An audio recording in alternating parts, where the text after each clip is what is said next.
अजीत पवार गुट के एनसीपी नेता और एक्स राज्य मंत्री बाबा सिद्दीकी की गोली मारकर हत्या कर दी गई।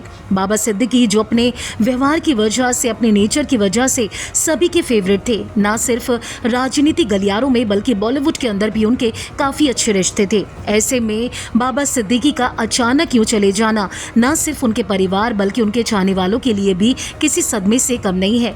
बाबा सिद्दीकी के जनाजे के टाइम से जो वीडियो सामने आए उसे देखकर हर किसी का कलेजा कांप उठा। खासकर बात करें जशान के बारे में तो अपने पिता के बेहद करीब थे जशान, और जिस तरीके से उनके वीडियो सामने आए वो पिता के जाने पर जिस तरीके से फूट फूट कर रो रहे थे उसने हर किसी को अंदर तक हिला कर रख दिया। जशान अपने पिता बाबा सिद्दीकी को बेहद प्यार करते थे और ये बात सब जानते हैं कि जशान अपने पिता के लिए जान भी देने को तैयार थे। बाबा सिद्दीकी को जिस तरीके से एक के बाद एक 6 गोलियां मारी गईं, ऑन द स्पॉट उनकी डेथ हो गई।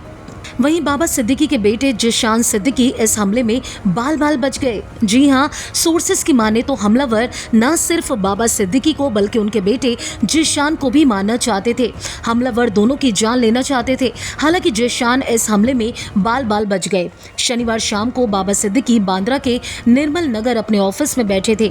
उस टाइम जिशान भी उनके साथ थे। पटाखा फोड़ने के बाद बाबा सिद्दीकी घर जाने वाले थे, जिसके लिए रात तकरीबन 9:39 पर वो अपने ऑफिस से निकले।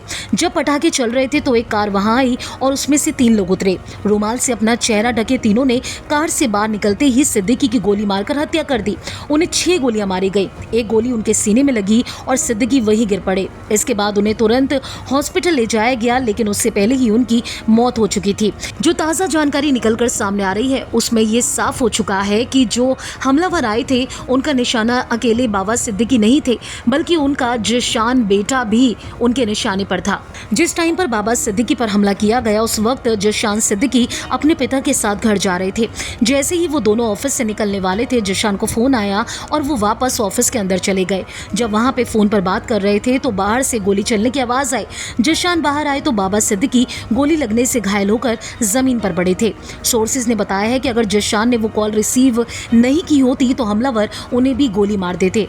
जिशान सिद्दीकी को 15 दिन पहले ही धमकी दी गई थी, इसलिए उन्हें वाई लेवल की सुरक्षा दी गई थी।